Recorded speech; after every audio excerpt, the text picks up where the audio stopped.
Hello and thank you for watching. Today I'm making clam chowder. I'm going to start by heating about 2 tablespoons of canola oil, and I'm going to start that out on high. I'm going to add my onion, and that's a half of a chopped onion, and I put kind of I wouldn't say it's extremely a fine dice, but fairly small. The same thing with the celery, and I'm going to saute this. All right, I'm going to give these a stir.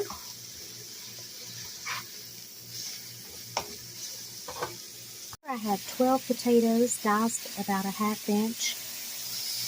If you don't feel like doing that, you can use 4 cans of diced new potatoes. I'm going to add the potatoes to the celery and onion. I'm going to add 6 cups of water. I have drained 3 cans of baby clams. I'm going to add the juice from the 3 cans of the baby clams. I'm going to refrigerate the baby clams. I'm going to bring this mixture to a boil, and you're going to need a very large skillet, a deep skillet, or a very large saucepan to do this. I'm going to melt 2 sticks of butter. Now I will start gradually adding about a cup of flour. So I'll add a little, and then I'll stir, add a little more, stir again, until it's all evenly incorporated. Once it's all evenly incorporated, I remove it from the heat. This is what you want. It's kind of a roux, okay, but it's not a dark roux. You don't really want to take it that far. You're only heating the butter enough to melt it, and then you're gradually stirring in the flour until you have this very smooth mixture. Once the potatoes, celery, onions, water, and clam juice come to a boil, I'm going to place the cover on, and I'm going to reduce the heat to about medium-low, and I'll come back in about 10 minutes to check the vegetables. Okay, I'm now going to add a teaspoon of salt, a teaspoon of pepper, and a teaspoon of dried parsley. And this tea ball that has 4 bay leaves in it, I'm going to drop that in there. I'm going to mash that down, immerse it, give all this a stir, and replace the lid. It's been about 8 minutes, and I've tested the potatoes. They're not quite done yet. I'm going to come back in about 5 minutes. Okay, the vegetables are done, and so I transferred the potatoes, onions, and celery along with the liquid into the other pot that had the butter and the flour, and I've also added the tea ball, okay, and I'm just going to submerge it, okay, because that has the bay in it. And I'm going to bring this to a boil. So I gave it a test taste, and I added about 2 more teaspoons of salt. Now it's time for the magic. I like my chowder to be really white, so I'm going to add 1 cup of heavy whipping cream, give it a stir, and see if I need to add some more. So I ended up adding 2 cups of heavy whipping cream. I've had these canned clams in the refrigerator while I've been making the chowder. If I was going to serve this to say 6 people at one time, I would just go ahead and dump all the clams in. But that's not what I'm going to be doing. Right now I'm just going to be making a bowl for myself. So I'm going to put 2 cups of the chowder, and then I'm going to put a 1/4 cup of the clams in this smaller pot.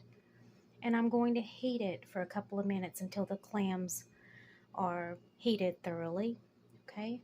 Then I'll put the clams back in the refrigerator, and I'll put the chowder back in the refrigerator. I'll keep them separate, and that is to keep the clams from getting overcooked and tough. And so every time I make a serving, I will just repeat that process. Here I have my 2 cups of chowder. I'm going to add the 1/4 cup of clams. I'm going to stir it. I'm going to bring it to a boil for a couple of minutes and let the clams get thoroughly heated. I'm going to take this pot and I'm going to divide this into smaller servings and stir them occasionally, okay, over the next hour so that the steam can evaporate and the chowder can cool down so that it can be placed in the refrigerator.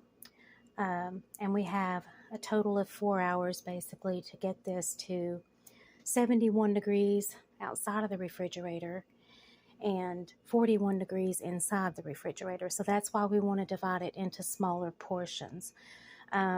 We got to remember there's clam juice in here, that's seafood, okay? So we've got to get this to proper temperature, 71 degrees, within the next couple of hours before we can put it in the refrigerator. Another thing you can do to cool it more quickly, you can use something called a chill stick, okay? And you have to order those off Amazon. And what that is basically, it's a plastic cylinder. You put water in it, you freeze it, and then you put it in soups and chilies and things like that to speed up the cool down process. Or, like I said, smaller containers, and then you can take those smaller containers and put them on trays of ice. Okay, that will cool it even faster. The chowder divided into 3 separate containers so that it can cool down much faster, and I'll stir occasionally. One last little note about the salt level. Okay, if you're going to be using salted crackers or oyster crackers that have been salted, you want to really be careful about the salt level in your chowder. Back off a little, because when you add those saltines or whatever, it's going to get more salty. So here is our beautiful clam chowder. All right, I have some saltines on the side. You could also use oyster crackers. Okay, and it's just the right thickness. Okay, it's not too thick, it's not too thin. You can get it too thick and then it's pudding. Okay, you don't want that. The potatoes are just a little bit larger than normal, but it's because I was in a hurry. If you put about a 1/2 inch dice on those, you should be fine. So anyway, thank you for watching the video. I hope you enjoyed it, and please try the recipe. Thank you. Have a great day. Bye-bye.